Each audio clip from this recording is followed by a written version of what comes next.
Girardi and Cyan Proctor. I see Emily Calandrelli, Sarisha Bandla. I mean, just an incredible group of women that have gone to space already. And, you know, after today, in just 15 minutes, we are going to be adding 6 more to that group. It's getting close, Ariane. It is getting close. So with that, thank you again, everybody, for joining us for NS-31. Our 11th mission, human spaceflight mission to space here. We are at T-minus 14 minutes and 30 seconds. Just to give you a little bit of a preview of what is to come. At about T-minus 10 minutes, we are going to have the go, no go poll. We're going to throw it back to mission control audio.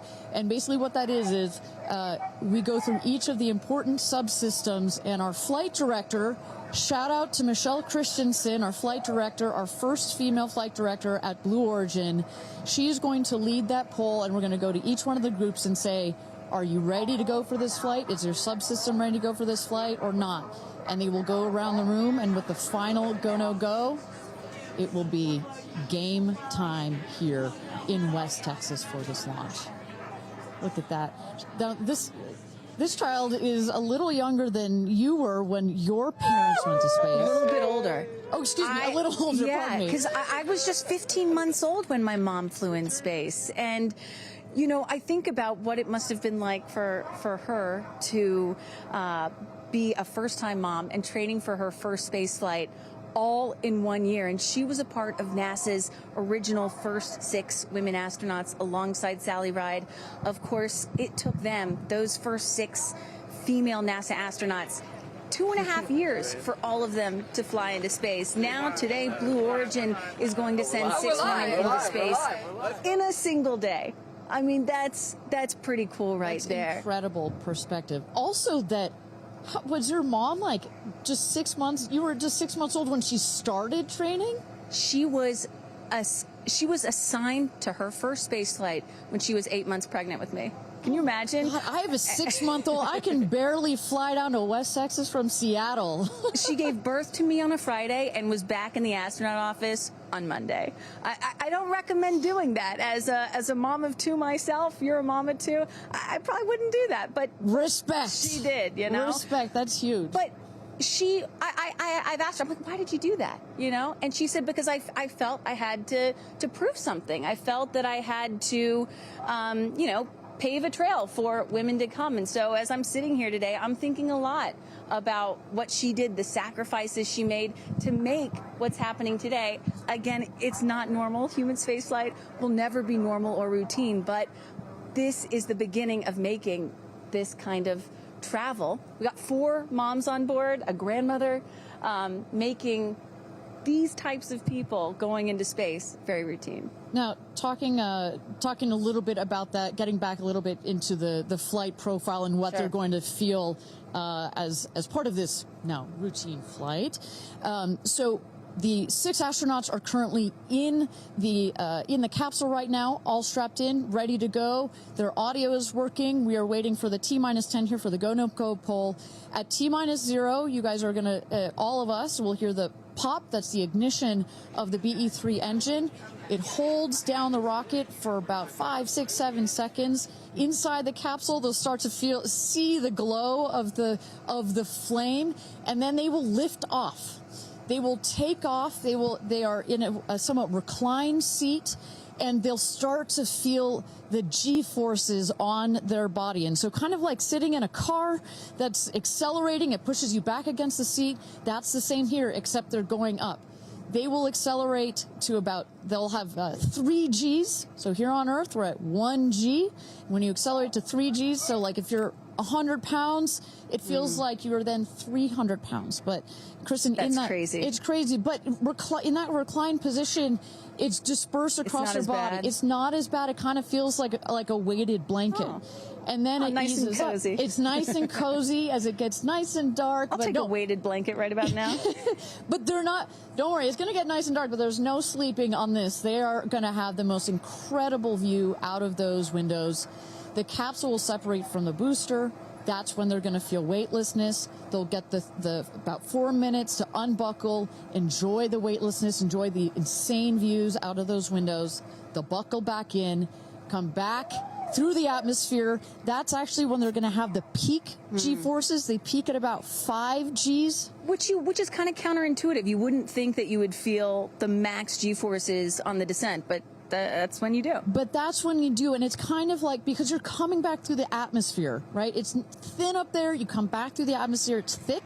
It's kind of like diving into a pool. It kind of goes sploosh against you at 5 Gs, but then it eases back up, and we deploy the parachutes, and they come floating down at about 10 to 15 miles per hour for a nice soft landing here in the desert. At the last second, there's an air cushion that comes out. Go. Booster. Here's gonna go, Paul. Go. Ground. Go. Inca. Go.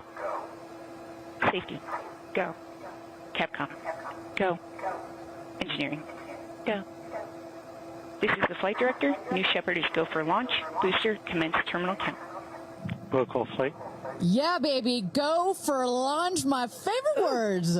It's getting real. T-minus 8 minutes and 51 seconds.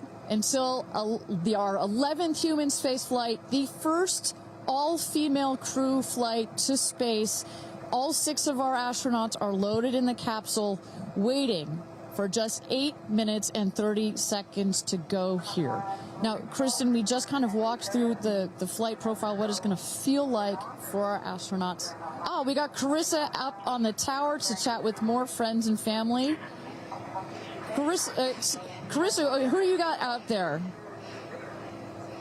I don't need to introduce the incredible woman. I don't need to introduce the incredible woman next to me, who is a ray of sunshine. Oprah, you are wearing yellow because Gail's call sign is sunshine. Yes, right. And all of us, the whole family is wearing yellow today. And I you know, we've been friends. It'll be 50 years next year. We've been friends since we were 21 and 22. And I have never been more proud of my friend than today. Never been more proud, because this is bigger than just going to space. I mean, I think for her, who anytime we're on a flight, she's in anybody's lap if there's the slightest bit of turbulence, has like real anxiety flying. And this is overcoming a wall of fear, a barrier. It's I think it's going to be cathartic in so many ways for her. She told us that she was surprised that you told her to do it. Why did you want her to do this? Because I think life is about continuing to grow into the best of yourself and the fullest expression of yourself. And I think that this is one of the most fullest expressions you can possibly have.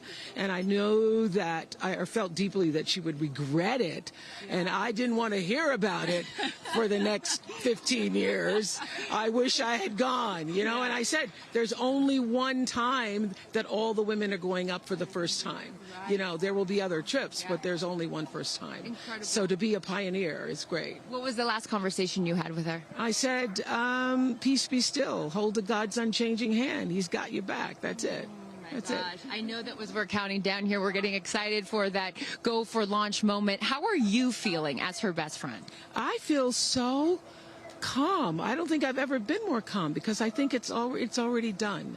Once she said yes, once she committed to yes, and Lord, did we all hear, should I do it, should I do it? Since Thanksgiving, we've been talking about it. And so once she finally said yes, I was like, okay, we're going. It's a go. You know what I have loved is her vulnerability, because she's the voice of a lot of us that would be afraid, and she's okay to talk about being afraid. Why has that been so important to show that part? Well, I think, you know, for every woman who's on this flight, it's about fulfilling something within themselves. For Gail, it's about overcoming this great fear and also stepping into the moment of excitement. And I think, you know, it goes beyond this moment of just going up in space. I think this will be an everlasting experience. I was just thinking this morning, you know, Gail has been there for me for hundreds of events. I can't even remember them, you know. But you will never forget this day. None of us will ever forget this day. Well, thank you for being here, for her, for us. I mean, this is just, it's a historic day, and it's only fitting that you are here front and center as a ray of sunshine that you are, Miss Oprah. Thank you so much. Thank you so much. No time. You're next, you know. I'll send it back to you, Ariane. Thanks, Carissa.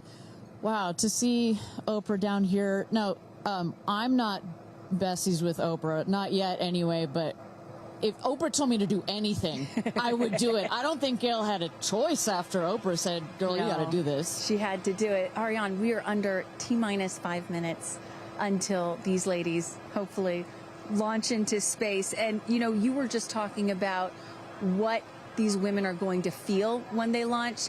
But let me tell y'all watching what we may hear, because we have one of the most famous singers on the planet on board, and there is a chance that we will get to hear the audio inside and hear what these soon-to-be astronauts are saying and possibly singing while they're weightless. So I can't wait for that moment. I'm also hoping she comes down to Earth and does like either a Fireworks Part 2 or E.T. Part 2. I think that's going to be, and I think, but let's stick on this point for 1 second, Kristen. I think one of the incredible parts about this crew is their ability to tell the story coming out of this in their own unique way. The way Gail can go on TV and talk about it. Amanda can go and continue to advocate for women more broadly about it. The way Katie can sing about it, etc. The way Carrie Ann can produce films about it. That is what is so special about this crew in particular. And that is what's so special about this new era of space flight. This is not NASA. This is not governments. It's not the U.S., China, or Russia.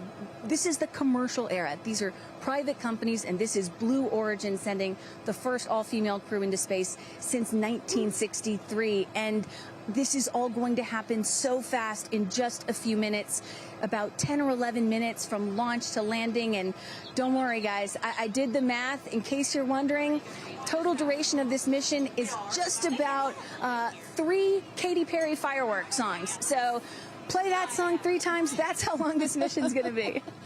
Fantastic. Well, so at T-minus 3 minutes to go until our 31st launch of New Shepard, our 11th human space flight. Just to tell you what's coming up here.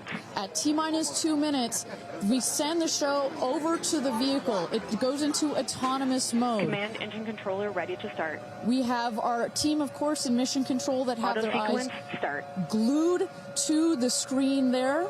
There you goes, mission control, quiet and intense. There's one of our crew member 7's capsule communicator, Laura Stiles. She is communicating in the ear of our capsule, in the ears of our astronauts. But what we're going to see in the last 2 minutes, you'll see the fins at the base of the rocket gimbal or just move back and forth. We want to make sure they've got free range. At the base there, you see the nozzle, the engine peeking out. The engine as well is going to gimbal, going to move. Both in conjunction together, those two systems. Propellant tanks to flight pressures. Those two systems guide the rocket. And when you are out there at this moment, this rocket feels like it is alive. It feels like it is a living, breathing, hissing thing, right? And there's the gantry pulling back from the rocket. T-minus 2 minutes and counting. Transition to onboard hydraulic pumps. And this right here is the moment that they've been training for. 2 days, becoming a crew, becoming a team. After you go through an experience like this, it's more than a team. It's almost like a family. You are so tight to go through something as intense as this. Executing aft fin built-in test. And everything looking really good, Ariane. So far from mission control, everything is clean and green for this launch. T-minus 1 minute to go here.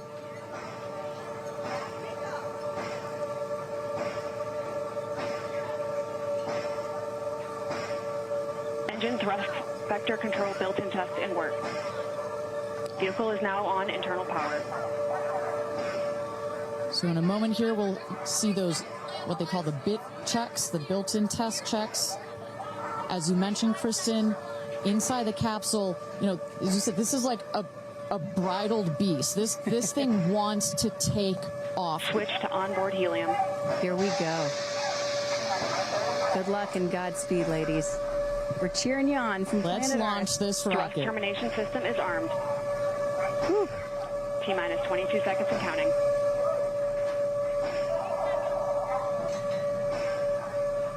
Go to internal. T-minus 10, 9, 8, 7, 6, command engine start. 2, 1, ignition.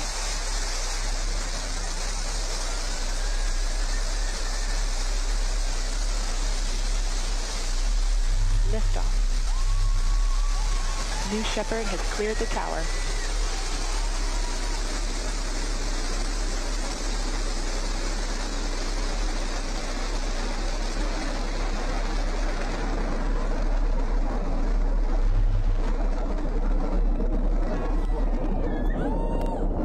Flight. 6,000 feet climbing.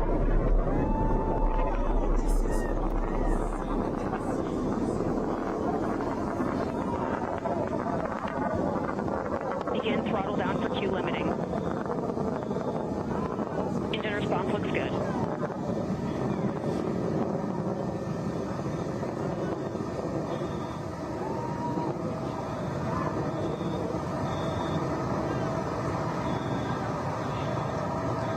Max Q, maximum dynamic pressure.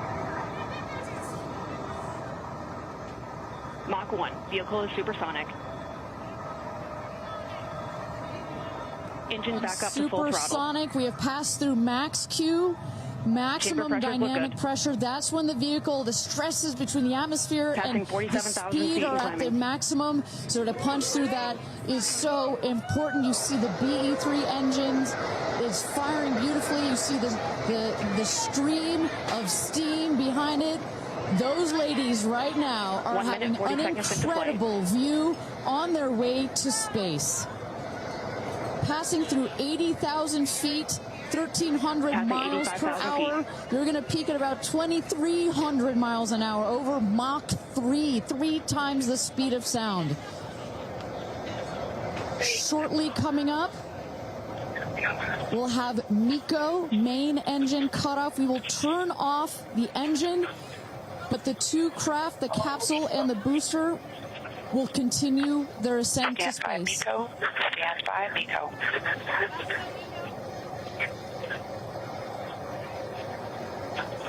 And our And there you saw the main engine is turned off. We're now going to separate the capsule from the booster, and at that point, Kristen, that's when all 6 astronauts are going to start to feel the weightlessness, and shortly thereafter, we're going to let them unbuckle. And that right there is the most critical milestone of this whole ascent. Oprah watching her best friend go to space.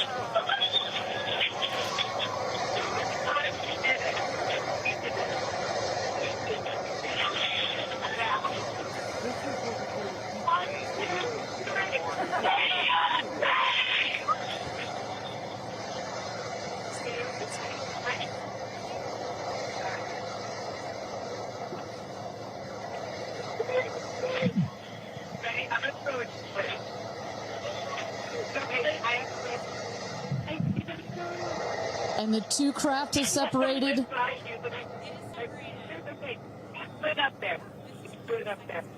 328,000 feet, 100 kilometers.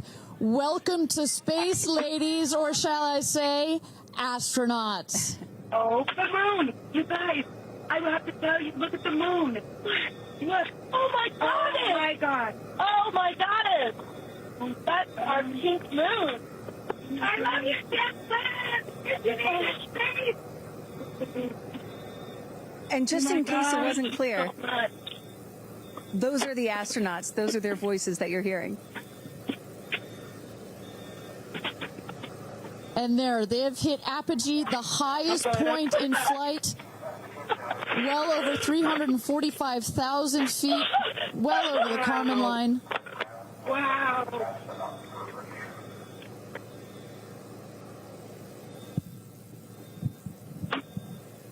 And at this moment, the astronauts have unstrapped from their seats. They are floating. They are weightless.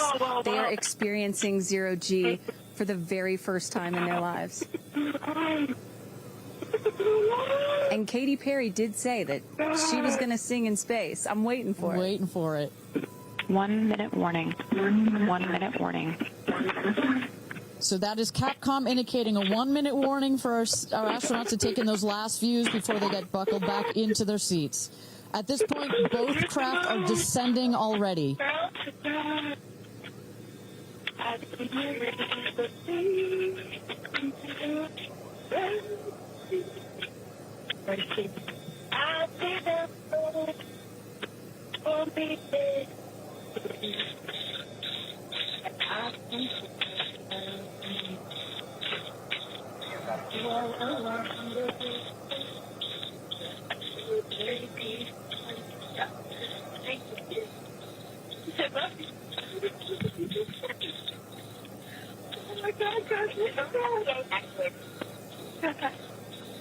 Wow, so peaceful up here.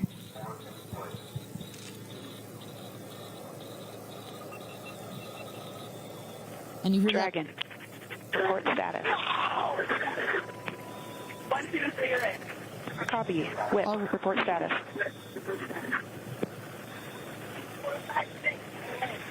Copy. All astronauts in seats. And a great piece of news there. All astronauts are back in their seats. You see the two craft now. That on the bottom, that is the rocket that is screaming back down to Earth. The rocket will beat the capsule to its landing spot just 2 miles north of where it's taken off from. At the top of the rocket, you see a couple of fins that have popped out. Those are to stabilize the rocket as it comes into land. Shortly thereafter, you will see the drag brakes that deploy that will cut the speed of the rocket in half. And then in the last moments, and there it is. We can see it from the stage. There comes the rocket down. It's going to relight its engine. We're going to also see a sonic boom. We're going to hear that shortly here. And remember, this is something that had never been done before until just a few years ago. Truly the stuff of science fiction that you're about to watch in just seconds. Drag there we brakes. go. Woo! Sonic boom.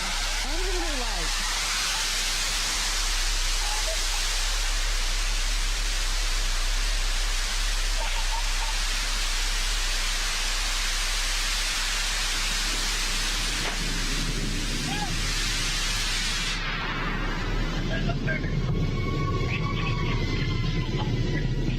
And booster touchdown, welcome home, New Shepard. Picture perfect landing right there. Picture perfect landing. Right on target. See that dust kind of creates this dramatic cloud that reveals the beautiful rocket that has just taken these ladies up to space and back. And I love the echo across the mountains. Is that what I was hearing there? That's what you were hearing. You heard the sonic boom, then you heard the engine relight, and all of that reverberates in this big, beautiful valley in West Texas. Stand by drogues. Stand by drogues. All right, shortly here we're waiting to see the drogue parachutes deploy from the crew capsule. Those are like the guide parachutes. There go the drogue parachutes. Just free falling right there until those drogues came out. And then next will be the main parachutes that get pulled out. Hear that screaming inside the capsule? And all three parachutes reefing, and they will slowly inflate, slowing the capsule to a nice, smooth 10, 15 miles an hour. They are cruising back home. 3 good parachutes.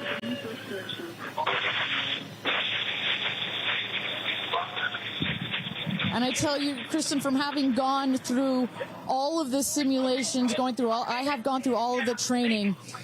They put you in the capsule that simulates all of this, including the sounds, and when you hear the motors of the parachutes pop out, that is the best moment in flight. Because I know Blue Origin does everything they can to make this as safe as possible, and y'all have an impeccable safety record, but it still has to feel really good when you know that you're coming back to Earth with those parachutes fully deployed.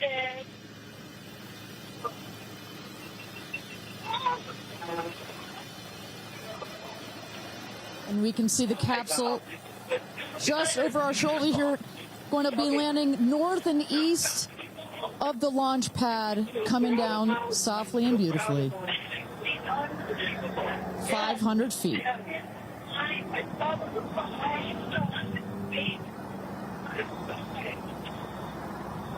And you will see a puff of smoke when it touches down, a puff of dust. Actually, yes. That's normal. A puff of dust, last milliseconds, air cushion that will kick up the dust. It's a very soft landing despite the sporty perception. There it is.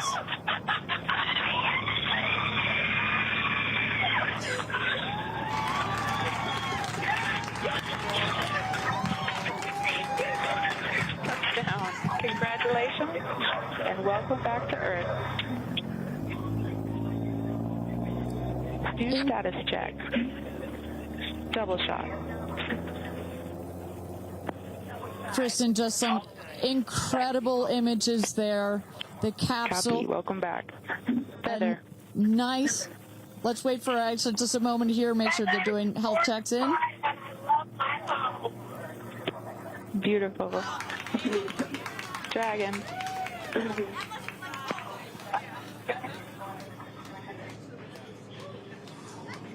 Yes, and as you heard it there, everybody seemed to be just as ecstatic to be back here, back on Earth. Everybody appears to be fine.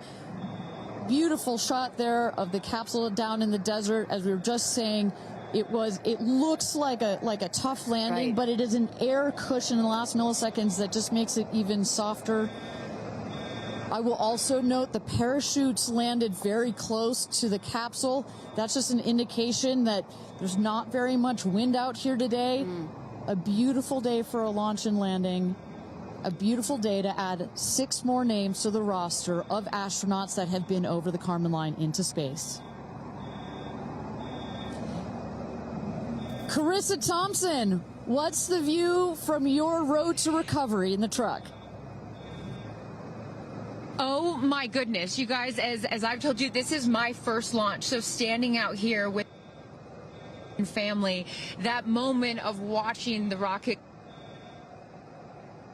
and both incredible emotions, relief, excitement. You saw Oprah's emotion, Orlando Bloom, as I was walking jump in the car to go meet everybody and recover, he was like, pretty good. So I can only imagine how these astronauts, now that we can officially deem them astronauts, are going to feel. I can't wait to get their reaction. We are headed out there now. I will check back in with you as soon as I have them.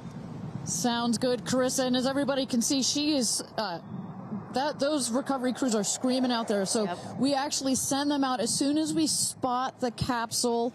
And there's little Rose, Katie's daughter, who is just Daisy, excuse me, who is just seeing her mother go to space and come back. I'm sure she cannot wait to say hello. So, but as I was mentioning, the recovery crew is heading out there. We send them out as soon as we can see the crew capsule and spot the crew capsule descending. There will be at least 2 trucks that go out there. What you'll see is they will come around the capsule. We also have crew member 7 who's in there. She will run out, go around to each window, make sure that each astronaut is fine, and the recovery crews will safe the capsule before we exit the astronauts. You know, it's hard to pick a favorite moment, right? Launch, landing, it's all good. But the moment coming up might be my absolute favorite, right? It's the moment the recovery team gets out there, then all the friends and family, and we get to see the astronauts emerge from the capsule, and we get to hear what they thought from the last, 10 minutes or so that they were up in space. And I think one of my favorite things that I've ever seen in covering space, certainly with Blue Origin, was that moment for William Shatner, Captain Kirk, as he emerged from the capsule. And this is exactly why you want to send people that are not just professional astronauts into space. What he said was so moving that day. 100% agree. But it's not just the astronauts that are here that are being moved by this event. We've got Tabitha that's with some of the friends and family out there. Tabitha, give me an update from the viewing platform. I mean, not a dry eye in the stand, I tell you right now. Chloe, I just want to know from your perspective, that moment, what was it like? I don't think I realized how emotional it was going to be, and I literally had chills all over my body from the second it launched until the moment I just saw it land. And it's sort of hard to explain because I don't think you would be that emotional, but it's incredible. It takes your breath away. And I feel like I have all this adrenaline and I'm just standing here. Right? It's very true. Same. It's really, first of all, we're so thrilled that the girls are safe and everything went so well. And so that's a relief because, you know, I'm sure there's a lot of nerves up there, but to hear the girls screaming and having such they said they saw the pink moon. Yeah. I heard the audio. I was like, Yeah. that is Yeah. the coolest thing. I So cannot exciting. wait to get the footage from inside and to to see hear. that. I want to hear every little emotion that they had, and we can't wait to see the footage from Like, inside. what are the chances? The pink moon, the rocket launch. It's so I know. exciting. It's a great day. It's been a pretty phenomenal day. Great morning. So when are you guys going up is the real question. Oh my gosh, I don't know, but this made it a little more enticing, I will say. But I don't know. But I've learned to never say never. Right. That's you what can I go. You can go on behalf of the rest of us, Oh, but thank you. I think we'd all drag you off of the tarmac before we let you go up. But you know, I like you being an observer. Okay. Yeah. Yeah. Well, we love being able to share this experience with you, and thank you for sharing how you feel out here with our audience. So it's been really, really incredible. So yeah, the emotions are high because it's so exciting and energizing. And gosh, Kristen, Ariane, I don't know what to say. I did cry. I did cry. I didn't think I was going to cry, and I cried. Tabitha, I love you putting them on the spot there. Chloe and Chris, are you guys going up? Keeping up with the Kardashians in space. We're waiting for it. That's the all next all lady launch. Well, thank you so much, Tabitha, for that. And you could see that, you can hear that, you can hear from Tabitha. Even she is emotional and has tears in her eyes. When you're down here for one of these launches. And Carissa, when we get her back on the line, I'd love to hear her thoughts on this. The intensity and the energy and the emotion out here, even though you're in this remote place, but it all gathers here in this valley, and it's really intense. No matter how many times I've seen all 31 of our launches, it gets me every time. Well, anytime somebody says, I don't get it, what's so exciting about space? Come to a launch. Come see a launch in person, and then you'll change your mind. And, you know, as we await the moment where these astronauts emerge from the capsule, I'm reminded of what William Shatner said on his mission. He said, "What you have given me is the most profound experience I can imagine. I hope I never recover from this." And I love that. You know, I hope I never recover from what I just experienced. And one of the neat things about this is these women were not in space for several days where they had time to get acclimated to it. They only got 4 precious minutes of weightlessness. And so that high, that feeling of, ooh, I want more of whatever that was, is still so fresh. And you really get to see that when they step out of the capsule. We catch our astronauts. I mean, their minds are still in the process of being blown when they come out of the capsule, and Carissa is going to capture those moments for us shortly here after we get our recovery crew. You see there some of the friends and family have already started lining up there, while the recovery crew, you've seen some images. As I mentioned, they're safing some of the systems on the capsule. We want to release all of the excess air and gas that created that nice air cushion. We'll remove the parachutes, make sure nothing gets tripped up. Also, we reuse those parachutes. And then crew member 7 will take the stairs up to the hatch. It's like a good 3.5-ish feet off the ground, so it just makes the getting out of the capsule that much more comfortable. Crew member 7, last but not least, crew member 7 will open the hatch, and we'll get to see one by one as these lady astronauts now exit the capsule. And a lot of people are probably familiar with seeing, NASA astronauts or Russian cosmonauts emerge from a spacecraft after a long duration flight on stretchers or, glorified. They need some assistance because they've been exposed to zero G for so long. Not these astronauts. They're not going to need any assistance. That's one of the beauties of a suborbital spaceflight. You feel great. You don't have to deal with space sickness, right? Exactly. And that's, to that point, this flight, because you're basically going straight up and then over the Kármán line and straight back down, some astronauts, I think you mentioned your mother may have gotten a little sick up there. a little sickness up there. You don't in this one because it's just once up and once down. And you get that nice zero-G floating sensation and you buckle back in. You don't have it's not as extreme.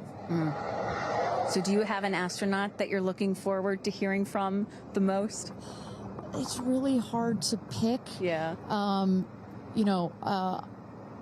have to say I'm a huge Katy Perry fan, so I'd love to see what her feelings are. Also, as a mother, our kids are close in age. What does that feel when you have young children? You saw her get so emotional in her pre-flight interview.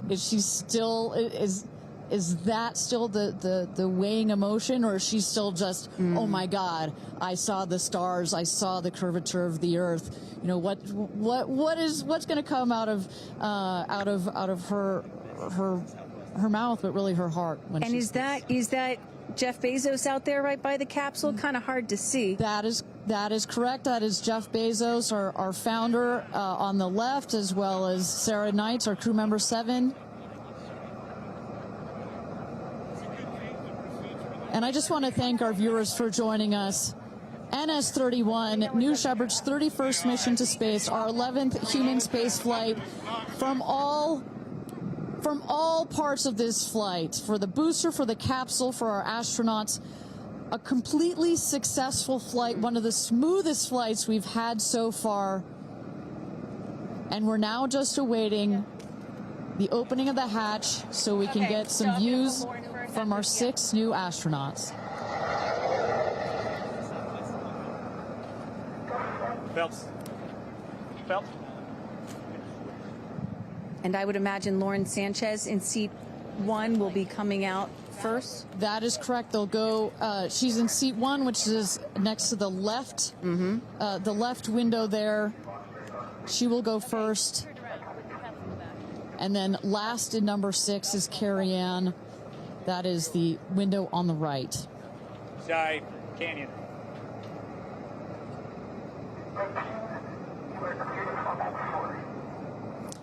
You see those vans arriving. Those are friends and family.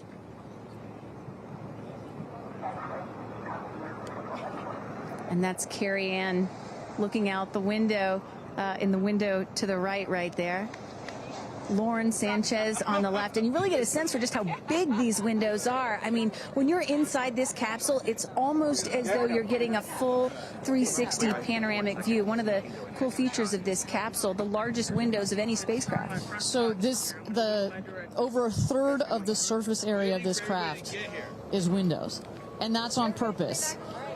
There were many meetings with our founder, Jeff Bezos, where our engineers brought him some windows. He said, nope, make them bigger. They come back, nope, that's nice, but make them bigger.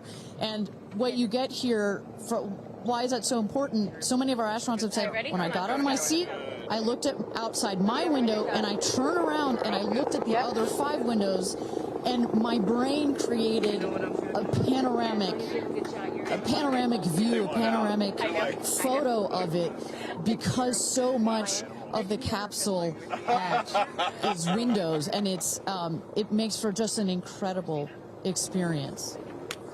Sarah. Good? Okay, here we go. Yeah. Here goes Jeff Bezos to open the hatch.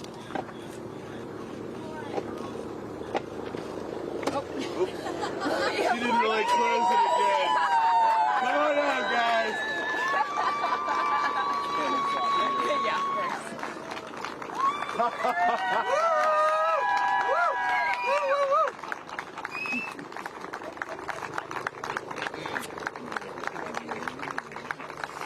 This is your baby. Where are my babies? They're over here. Go see them. Where? Oh, we have to go Right there. there. Okay.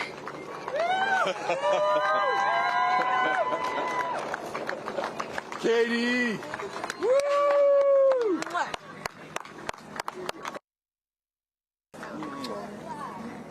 Thank you. Thank you.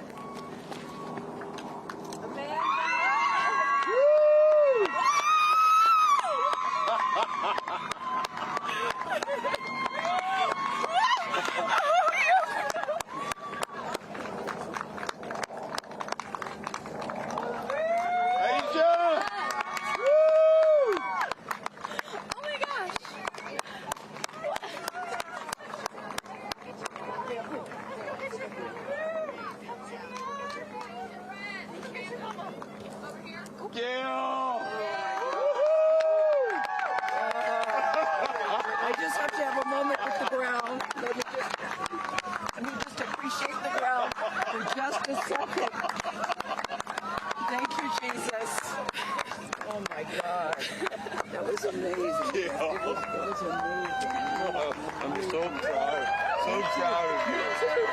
Oh, there they go.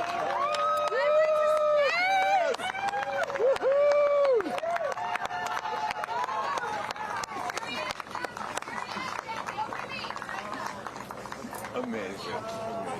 I'm so proud of you. We got your Come right around the bushes here. Come on.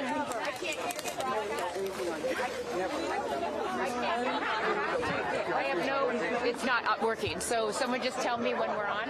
Does anyone have RF? All right, and you just saw it there. All 6 astronauts coming out, all ecstatic. Katy Perry and Gayle King both kissing the earth. Very happy to be back down here, but clearly ecstatic.